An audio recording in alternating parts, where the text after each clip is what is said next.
So Kawhi Leonard has been awesome for the Raptors this season, and defenses are loading up on him, as much as you would expect them to, but there may be some extra luxury in them doing that because the Raptors have had a tough time shooting the ball this season. Between CJ Miles, who's been awful, and Kyle Lowry, whose outside jumper has been a little disappointing, Pascal Siakam, who has been trending south lately, as he is now around 33% from outside, as well as OG Anunoby, who defenses are always going to be pretty content with leaving open. It has been tough for the Raptors to make threes. The only two outside of Kawhi who are making them are pretty much Fred VanVleet and Danny Green. Maybe that could be enough in a playoff series against a good defensive team, but if you make me pick, I'm going to go towards no on that one. So it could make sense for them to look to acquire a knockdown guy at the deadline. There's a few of them in the league. I'm going to mention one in a second. Now, while CJ Miles might be out, I do think Lowry and Siakam's threes, there's a chance that those could improve. I mean, defenses are going to leave Siakam open in the playoffs, but Kawhi's going to need more spacing because the Raptors' offense this year has sometimes looked a little rough. The guy I'm thinking of is Wayne Ellington for them. I'm not going to have an answer for every single team in this, but I do think this one's a little easier. His minutes have been inconsistent with the Heat all season. I think he played for the first time the other day in like a couple of weeks or something, and he's been one of the better shooters for the last 2 seasons. Next we have the Indiana Pacers, who play really damn hard and will not go away in the Eastern Conference, but you could say that they are a bit of a one-man show on offense, as Oladipo has to do so much for them. And while you can hope that Miles Turner becomes that guy, and he's shown little signs this season, I think he's taken a few more threes over the past month or so, I don't know if he's there at this moment. They signed Tyreke Evans to be this guy, and Tyreke just has not been good. His finishing has been awful, he's been taking bad shots, and it seems like he's fallen back from the really good season he had last year with Memphis. And the thing with Indiana is they have a lot of expiring contracts. Darren Collison is on a 1-year deal, Corey Joseph is on one as well. And they've also got all their first-round picks, so they can make any kind of move to get Oladipo another guy. And one dude I actually thought of was Taurean Prince. The rumors are out there, man, that the Hawks have been shopping him around. I guess they don't love the idea of paying him in the offseason.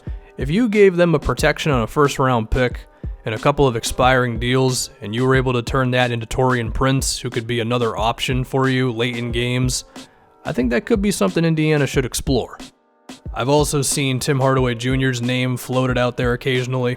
That could be a thing as well. Next up, we move on to a team where I don't know if they're going to be buyers or sellers, and that's the Orlando Magic. They could also do nothing for all I know. But look, this front office, they signed Aaron Gordon to a very tradable contract. They did not draft him. Their guy is Jonathan Isaac. He and Gordon may play the same position. The potential of those two playing together could be awesome. It may be better in theory than reality. Vucevic has been amazing this year, and he's going to warrant a lot of money. And while he has been really good and he's been their best player and all that, there is a chance he does not line up with this team's future, and maybe they could get some offer that was just too good to turn down. Maybe they want to keep him. I could picture some team falling in love with the idea of Terrence Ross as well, given that he's having a pretty okay season. And I think one team who could be interested in him is the Houston Rockets. It does seem like they are content with trading a first-round pick if they need to. Austin Rivers has been pretty okay for them, so to get another guy mid-season who could help them, that would be huge.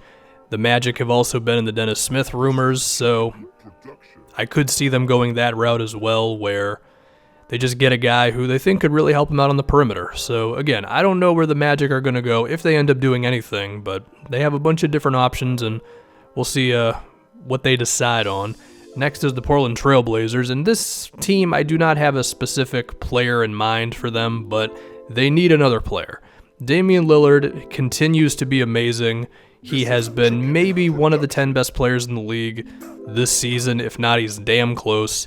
CJ, you could argue, has perhaps been a little underwhelming as a playmaker and all that, but he's still a damn good number 2 option. Nurkic has had moments this season where he's been a little more aggressive, and it seems like he's turning the corner. He's taken a step back lately, but I think overall he's been intriguing. The problem is the next 3 or 4 guys. I mean, Aminu is blah on offense. I think you could say a similar thing for Mo Harkless. He's a rotation guy, but that's about it. They're pretty much stuck with the Evan Turner contract. He at least is a guy for them. They just need one other dude who can really force the issue offensively and just give Dame and CJ a bit of a break, as well as make the team more difficult to defend and all that. If they wanted to get really crazy, they could use one of their firsts and potentially dangle Zach Collins out there in a move, because he may end up being their best trade asset. Finally, the New Orleans Pelicans. I don't want to take too long on the Anthony Davis thing, but they, of course, are desperate to be good right now. The thing is, I think this team can be good. The problem is the injuries. Mirotic missed a lot of time for them earlier this season. He is back now. He's still one of the most efficient guys in the league, even if his three-pointers have been inconsistent, because he's been that good of a scorer overall. Elfrid Payton, while you may think that he's just kind of an underwhelming point guard, and you could argue that he was in Orlando, he's been pretty alright for the Pelicans, and him as their 5th or 6th guy is pretty effective, I would say. Their big problem is that Etuan Moore has been pretty bad since about the start of December. He just kind of floats around, doesn't make his presence known, and he's missing a lot of three-pointers as well. Darius Miller, he can make threes, but when it comes to the best shooters in the league, I feel like he's one of the least impactful ones.